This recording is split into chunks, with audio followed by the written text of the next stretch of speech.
Hello everybody, Lawrence Fleming here again. I've got the sun directly behind me, so I'm trying to hold the camera at an angle until I can get into the trees. Otherwise, the sun will take out everything.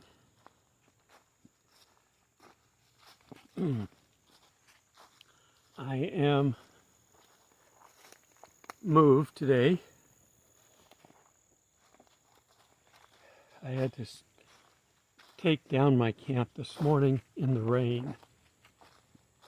It had just stopped raining, with a little bit of sprinkling, a little bit of water dripping off the leaves. I put everything in the bags wet, and then I got here early enough to lay everything out and let them try to dry for an hour or two. And they got mostly dry, but I went to the market today to get some basic foods to get me started again, and I bought myself a spray bottle of OxyClean so I could spray the inside of my tent. I was starting to see some mold on it. My tarp is starting to rot from being wet constantly because I have a canvas tarp underneath my tent to protect the bottom. Anyhow, we do what we have to do to keep going, don't we?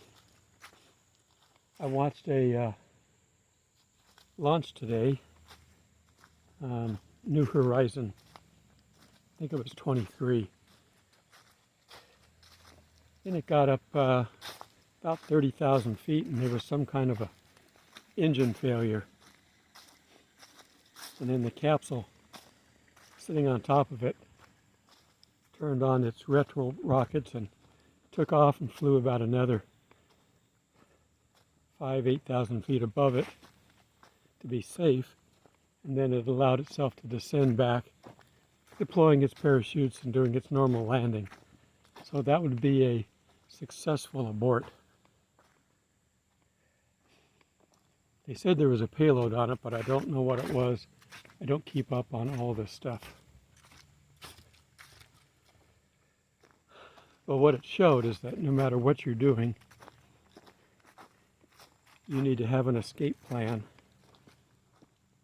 Now, we have two escape plans. One is the Rapture. God's completely in charge. You just got to sit back and let him take care of it. The other escape plan is that we have to survive down here for a little while things are getting bad. Of course, God is assisting in that. So one is completely up to him, and the other one's an assist.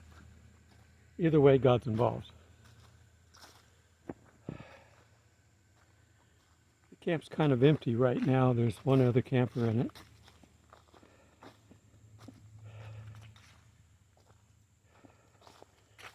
And this is in the afternoon instead of the morning like I normally do a hike. I have been cooped up in my tent. The only time I've gotten out is to make the videos that you've been watching. So anyhow, the Rapture you don't have to worry about. It's just going to happen on its own. We don't know the time, you just have to be ready. But as far as the assisted version, we have to be ready for contingencies because we don't know. The seals are man-made. When they go through those are things going on the earth, along with the trumpets. I mean, there's supernatural stuff involved in it, but it's man-made. The devil's involved.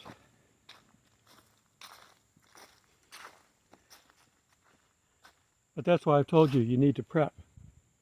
But you don't have to prep for a long time, just long enough to survive whatever we're going to go through before we get taken out of here.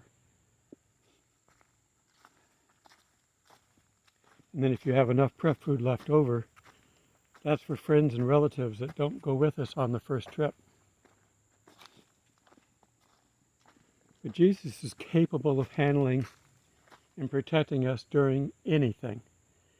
And when I look at my scriptures today, we're going to see that a number of times he has stepped in to save the day.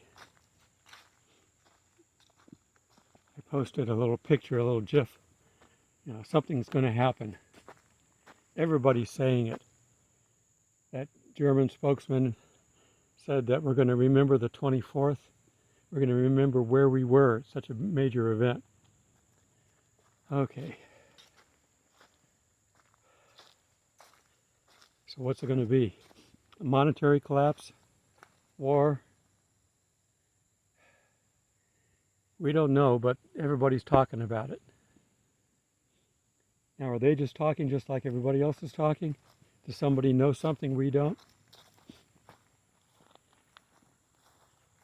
I'm going to try to go back this way. I'm not going to walk very long.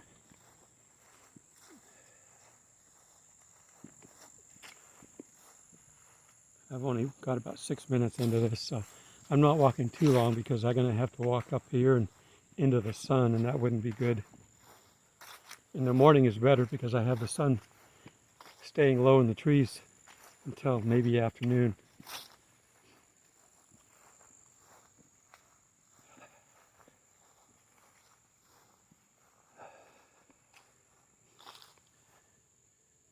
Now the creeks are slowing down. I can hear this one a little bit, but there's not a lot of water moving since the rains have stopped. It looks like we're clear for a few days. I'm in favor of that.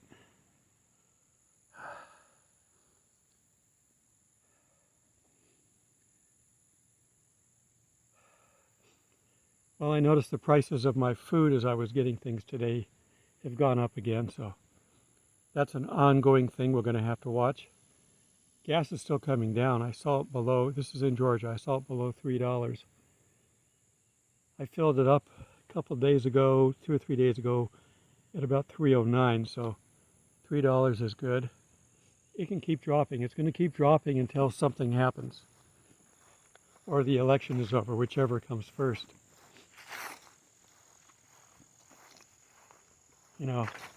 Our fearless leader is going to deny he has anything to do with the price of gas when the gas is going up, and he's going to claim responsibility for it coming down.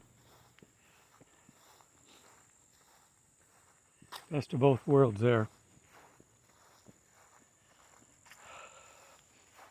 Well, I'm supposed to have dinner with my son on Friday. I pray that that goes okay.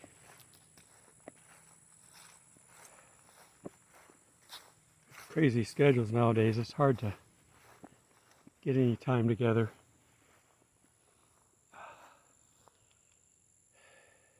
He's in a nervous state. It's his Asperger, and he's working a new job, so he needs some relaxation and time. So I'll see if I can help out with that with the dinner. Chinese food, so that way we have leftovers. I'm trying to hug the tree line here as much as I can.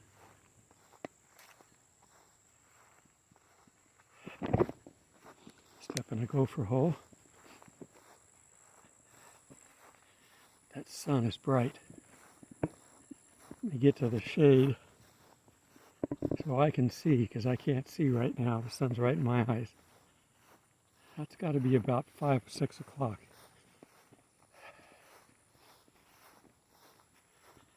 There we go.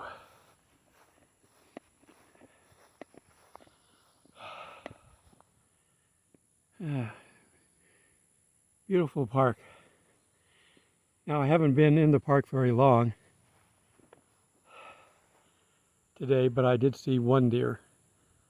5 days in the other park and I didn't see a single deer. There's supposed to be more there than here. I guess they got too many people coming in and out to go fishing. I haven't renewed my fishing license. It's part of me trying to go gray. I don't want to be drawing attention to where I'm at. I mean, they can look me up. They've got my credit cards. on their computer if they want them. And you're going to see that I'm spending money at campsites and Dollar Generals. Okay. Because this is a moving day, I'm going to try to keep it short. Go sit down and do some Bible study. We're going to see how Jesus can play a superhero. He doesn't even have a cape. All right, we'll talk to you later. One more thing I wanted to add. I've got my tarp up. This is my small tarp that I had with my old tent. And I've been talking about getting a new tarp. You can see I don't have a full coverage of the tent. I'm covering the entrance and a little patio over on this side because I hate when it's raining that I'm cooped up inside, so I can open this window. So that's what this is here for. I need to get myself a bigger tarp, but God told me not to buy any more camping equipment. I consider that a significant revelation. I've got my WeBoost box up here, which is giving me additional signal for the satellite or for the internet. Coming down inside. Can we see inside? I got my table. Laptop over there. In the back is the internet, home internet box from T-Mobile. And next to it is the amplifier. Got my coffee maker and hot plate. Both of which were no good at the last campsite because there's no no electricity. But here I have a box. So I got two cables going into the tent. The higher voltage stuff is on one, and the lower voltage is on the other one. And I've got more lower voltage. And back here on this trail, I have water in the camp. Not every camp has water. There's one between two campsites. So this is mine. And you get yourself these filters, those little white filters. And you can either get a short hose, or you can make that one. I made that one up. That way you can screw it on, and if you mess it up and it tears up the threads, you just make another one.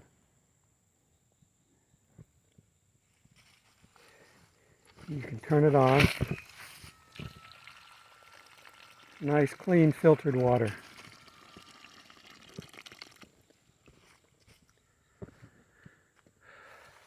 I keep showing you all these tricks on the campsite because if we are not raptured immediately upon everything going to pot,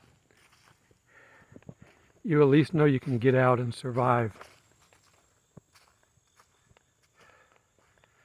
But the proper way to do this tarp is to get one that's twice as big. And there's enough trees here to tie to, or anything else I want. You may have to get enough rope, and if you get too short, just tie two pieces together. It's easy enough. And this line here with the clothespins on it serves as my hanger for laundry. I can use the blue one as well over there, but I had my sleeping bag on this. It needed to be aired out after being cooped up for 4 days. And it smells forestry fresh. Okay, let's get into the Bible study. There's a nice little stream we have. And because of all the rain, it's running pretty good. Nature's so cool to be out in and watch. Okay, let's get this Bible study underway. I waited till morning to do this. I'm wearing a jacket. We've had our first cool morning. Not cold, but cool. This is just, for comfort. It's not buttoned up, and I'm not like this. I have that equipment. I have a cover for this. This is my old hunting jacket, and I have bib overalls that go with this, and boots and camouflaged hat. I can even wear the eye hole, the ones that covers the whole head. I don't hunt anymore, but I've got all that. So I can handle whatever the weather throws at me. I just sat down here and the sun was not in my face, and now it is. I'm a little later than I'd like to be because I waited too long to get out of bed. It was cold. I didn't want to get up. I had to get up and start the coffee, and I do have a heater. I turned it on. As long as I'm up and around and able to sit in my chair, I can turn the heater on. I won't run it any other way. It's electric. I'm going to try moving over just a tad because that is in my face. Okay, let's see if I can sit here for a little bit. Okay, so we want to do some scriptures on Jesus protecting us. We've got plenty of examples of God protecting his people, Jesus protecting his people. Quick story, I'm not going to cover this with scriptures, but I think you can find it in Isaiah, but we're just going to read. When they were finally conquered by the Babylonians, Nebuchadnezzar sent his troops, and they were killing Jews right and left. But God marked some of them. I'm assuming the good ones, especially the line of David, which had to survive all this. They took quite a few Jews back into Babylon. The sun's just moving again. You can actually see it coming across my face. It won't do me any good because there's one tree. If I move all the way to the other side, I might be able to get a second tree involved. Okay, here we go. We're going to try this again. And every time I move, I have to reheat the seat. Okay, is this going to work? We'll give it a shot. Okay, so he sealed some of the Jews so that they didn't get killed, but many did. But a lot of the Jews did go to Babylon because eventually they're released to come back and reestablish themselves and repair the temple and go back to their work. That's kind of one of our timelines that we can calculate from when Xerxes allowed him to do that. But God protected his people, his lineage, so that if he hadn't have done that, there wouldn't have been a Jesus, would there? He's the line of David. Okay, let's look at a couple of things that Jesus did. I'm in John 6:15. He's up preaching to the crowds, and so in 15, therefore when Jesus perceived that they were about to come and take him by force and make him king, he departed again to the mountains by himself alone. He goes to the mountains a lot. Basically, get away from everybody. It's not getting him closer to God. Babel tried that. That doesn't work. But no one's up in the mountains for him. No one's around me this morning. There's only one other camper, and he's gone into town. So now when evening came, his disciples went down to the sea, got into the boat, and went over the sea towards Capernaum. And it was already dark, and Jesus had not come to them yet. Then the sea arose because a great wind was blowing. So when they had rowed about 3 or 4 miles, it talks about furlongs in one of my other translations. and it was like 30 furlongs, so you can calculate that out. A furlong is 220 yards or 200 meters, so 30 is about 6,600 yards. So same distance, they just translated it into English terminology. So when they'd rowed 3 or 4 miles, they saw Jesus walking on the sea, drawing near the boat, and they were afraid. Seeing him walking on the sea would be enough to do that. He said, "It is I, do not be afraid." Then they willingly received him on the boat, and immediately the boat was at the land where they were going. Do you see what he can do? He walks up on the water, miracle, control of the environment.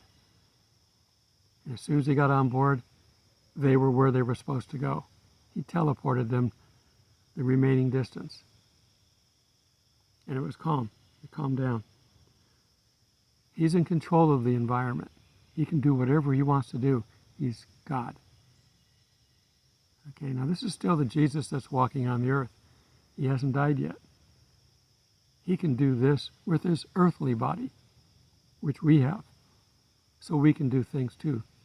Jesus said, "Greater things than these you will do." Okay. Let's turn over to Matthew 14:22. Now, it's possible that some of these boat stories are the same, but there's enough difference that I wonder whether they are just separate boat stories. Immediately Jesus made his disciples get into the boat and go before him to the other side. So he's commanding them to go. Whereas the other one, he went up on the mountain. Now, this is supposed to be inspired word of God, so there shouldn't be a difference if it's the same story. And when he had sent the multitudes away, he went up on the mountain by himself to pray. Now when the evening came, he was alone there, but the boat was now in the middle of the sea, tossed by the waves, for the wind was contrary. Now in the 4th watch of the night, early in the morning, Jesus went to them, walking on the sea, and when the disciples saw him, they were troubled, saying, "It's a ghost." And they cried out for fear, but immediately Jesus spoke to them, saying, "Be of good cheer, it is I, do not be afraid."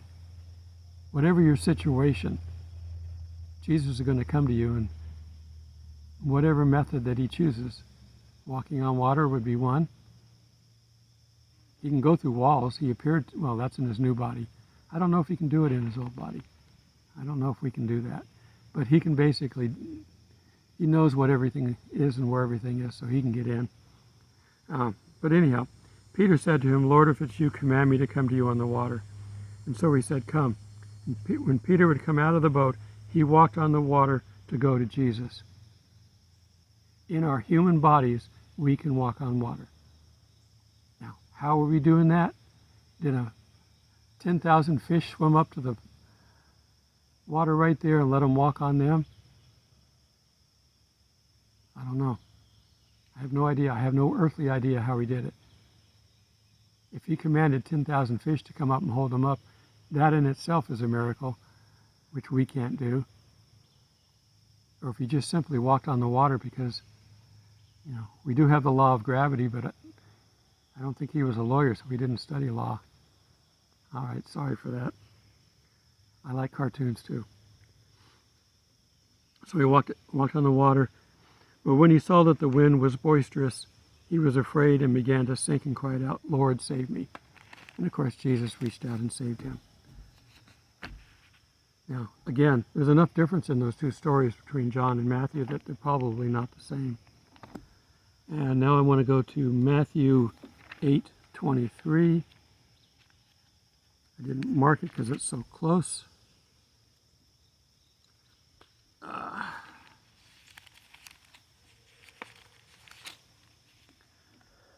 Okay, Matthew 8:23.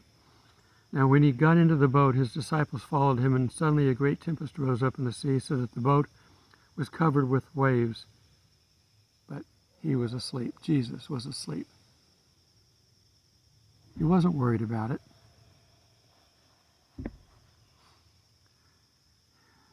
Then his disciples came to him and awoke him, saying, Lord, save us, we are perishing.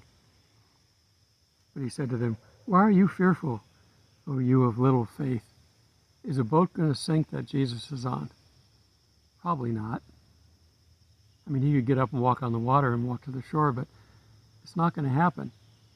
But to prove to him again who he is, then he arose and rebuked the winds and the sea, and there was a great calm. So the men marveled, saying, Who can this be that even the winds of the sea obey him? So he can walk on water, he can calm storms, he can sleep in the midst of a tempest. Some of us can't sleep when there's crickets around.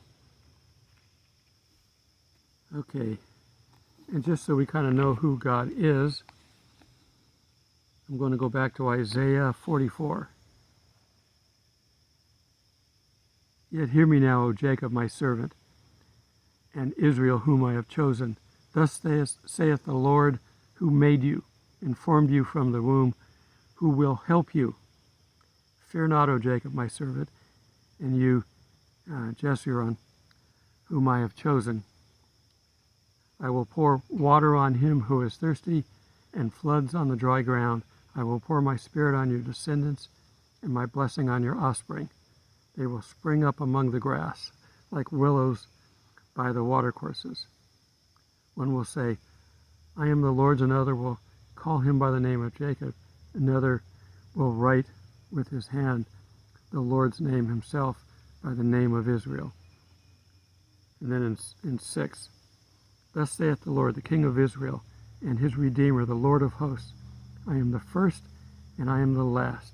Besides me there is no other God.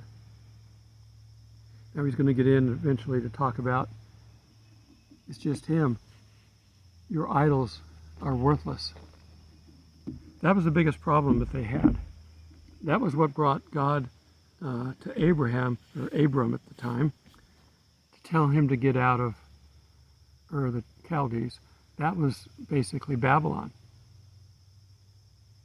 They had idol worship there. And we found these little idols, different sizes. Some are big, but most of them are just ones that people carried around. When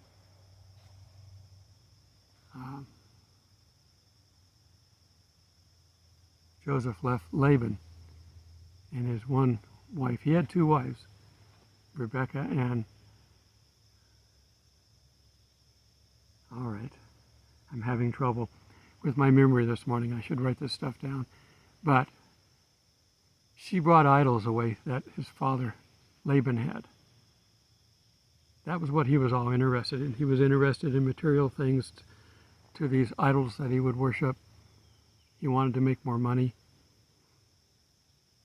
When Joseph made more than he didn't like it. But he saw the power of God in him, and eventually they had a covenant. So he would never come back and attack him. All right. God will protect us in all situations. It doesn't matter what it is. Now, life can be tough. There are people on my channel that have put in comments that I pray for them every time I think of them. I have my list because they are in hardship right now. It's tough. Some might consider what I'm doing in hardship, but I love doing this, so it's not a problem. If you love doing something, it makes it easier. So try to be joyful in your situation. I know it's tough. If you're just getting by, you're struggling, it's hard work. Pray for comfort, joy, and strength. Those would be the three first ones I would pray for. But you want the fruits of the Spirit. And in order to get those, you have to be connected to God. You have to take your time out during the day to stay connected, to get connected in the morning, stay connected during the day, and finish off your day with God. If you don't, then you're doing it on your own. And if you're doing it on your own, you're not going to have any joy in it. You see me smiling here all the time. I know what's coming. I'm not worried. They're saying something big is happening this month. I don't know what it is. Nobody does. They're all talking about it. It must have something to do with the world. Let's see, how do I say this? Forum economics. If I mix the words up, does it matter? I don't know. You might just still pick them out. I'll have to wait and see. It's got something to do with the global things that are going on because too many people know about it. We have a King of England that's part of this group now. The Queen, there's no dirt on her. There's nothing.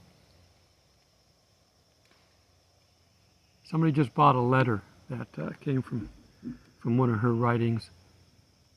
And she said through countless interviews, there's no reason to ever use an exclamation point. If your words are sufficient, they will get the message.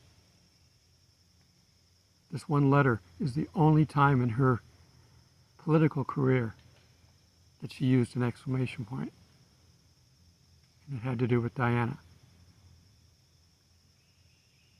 So, use your words carefully, but let God direct them. God says don't worry about what you're going to say.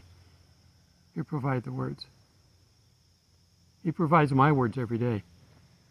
I have to do this every day. I'm smiling. I'm not upset that I'm doing this, but I have to do this every day, which means that if I don't stay in contact with God every day, I'm on my own. And I'd probably quit doing this because I can't come up with this much information. Yeah, I got a big Bible,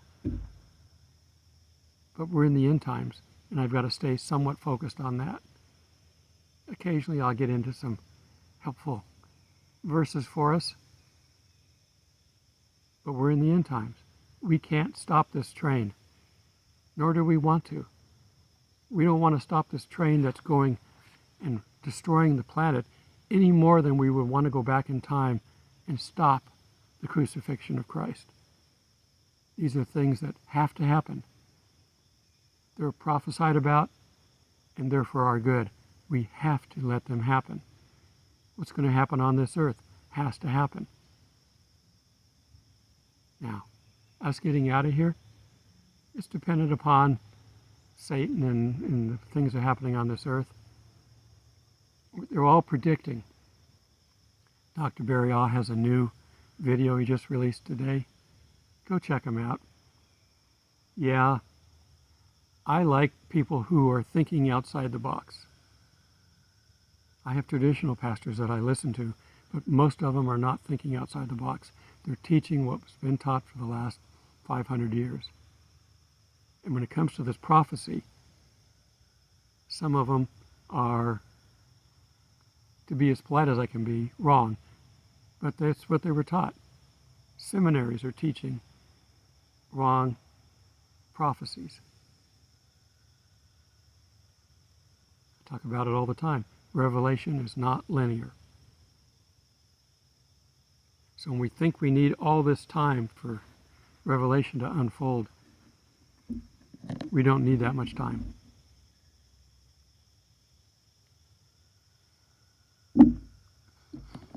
God could basically do everything that's in the Revelation in 1 hour if he wanted to. But the Bible says certain things take a certain amount of time. The 2 witnesses are going to prophesy for 3.5 years. They're going to be able to torment the earth for so many days. It doesn't matter. It's written, so it has to happen that way. But if you take all the time, you really only need about 4 years for the things that are described as taking time. We've still got 7 years left for those that believe in the 7-year tribulation. For those that believe that there's only a 3.5, we still have time to fit within the fig tree generation, so there's no problem. Whatever it is, that's coming in our future. Worst case scenario, 7 years. That's not very much time in the overall time of things, is it? And for us, that would mean if you go with the 7 years, and we haven't started yet, but we're about to, we're looking at, if it's pre-trib, any time, obviously. Mid-trib, well, we have roughly 3.5 years. Again, not much time. Post-trib, I don't know why you guys can't see that there's three raptures, okay? We're raptured up front, 144,000 and others at the midpoint before the bowls of wrath are put out, and at the end before the big battle at the end. So there's three raptures. The wedding feast is coming, but it is not during the wrath of God. How can we be celebrating when people are dying? Our celebration is in the New Jerusalem at the end. Read the end of Revelation, you'll find out. It's in the New Jerusalem, a place fitting for a feast. Now, we're going to get fish and bread. Jesus is good with that. He can even cook fish. He can start a fire and cook fish on the fire.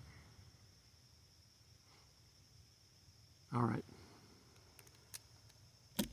If everybody's right, and I'm getting the feeling, I've told you already, God has told me not to buy any more camping equipment. I've got everything I need to get me as far as I'm going.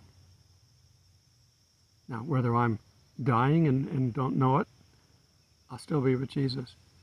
But if I'm being raptured, same thing. I'm still going to be with Jesus. Whatever's coming for me isn't very far. Enough that he said, don't do this. And he also told me not to make any more reservations here in this park beyond what I've got. And I'm here until the 25th. That's my reservation date. So I won't be coming back here. Where am I going? So whatever's coming, it's this month. If it's not the rapture, and the raptures may be on Yom Kippur. I think of Kippur, I think of fish. Again, Jesus. Remember, the Christian symbol is a fish. If that's it, it's on the 10th of October. So we don't have a lot of time. And it's possible that if we're going to be the child that's born in Revelation 12, it says we're going to come back and rule the earth with an iron fist. Jesus is doing that. That means we're going to be with him ruling for the 1,000 years. Okay. But a Jewish child always has 8 days from the birth to the, I keep wanting to call it christening, but it's not. That would be Catholic. But until the time that the circumcision happens and the child is given a name, 8 days. So, if we're not really truly raptured on the Feast of Trumpets, we may be born on the Feast of Trumpets and then have to wait 8 days. And then we're gone before Yom Kippur, or we're taken up at Yom Kippur. These are scenarios that could happen. I have no confidence that they're going to happen because I don't know. Nobody does. All the time it talks about, things about when something's going to happen. That's his coming back to earth. That's his coming back triumphantly with us following. The rapture has basically nothing to really describe it, of when it's going to happen. I mean, we have seasonal references, but we don't have anything specific. Remember, Paul thought he was going to get raptured. The Thessalonians thought they were going to get raptured. That's 2,000 years ago. So there's really nothing there. And Paul wrote what we have on the rapture, and he thought it was going to happen for him. Now, he's with God and with Jesus. It doesn't matter at this point for him and for all of his apostles and disciples. I look forward to seeing them. I don't know what heavenly bodies are going to look like. I don't know if we look anything like our humanly bodies, but we've all got to have some kind of difference. We're not all robots. We're not clones. So we should see everybody and recognize people when they tell us who they are. But I think we're going to find that everybody, Paul, the disciples, Jesus himself even, they're not going to be magnificent people. They're not going to look like, take your pick, your Hollywood star. They're not going to look like that. The Bible itself says that Jesus was average looking. Not ugly, average looking. The Shroud of Turin is not him. It's an example of what somebody would have been wrapped with, but it can't be him. It cannot be him. The shroud cannot. Because when they went in and found his wrappings there was a separate pile for the head. It's not all one big shroud. Okay. Soon, we're going to have something happen, whatever it is. Soon, we're going to be with Jesus, but we don't know when that is. So be ready. Have your lamps filled. Symbolic of what does that mean? Have the Spirit, the oil in you. Don't neglect the oil. And so you have to accept Christ to get him inside of you. And you have to allow the Spirit to work. Don't quench, weaken, or grieve the Spirit. Stop it. The Spirit will stop working if you're sinning enough. Be sin-free. As he told everybody he healed, go and sin no more. He forgave them, go and sin no more. And that's my command to everybody, including me. Go and sin no more. Of course, ask for forgiveness daily. Ask for protection. The protection from the world, from the evil one. You can do that daily. You can do it multiple times.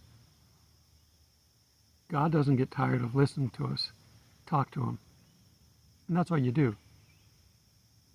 That's how you can pray without ceasing. You just talk to him. You're here. But talk to him calmly. Because if you're talking to him and you're all upbeat and, oh God, what's going to happen? What am I going to do? You're not going to hear what he tells you. He speaks in a still, small voice. You have to be calm. That calmness shows that you have faith in him. Okay. Till we meet in the clouds, God bless.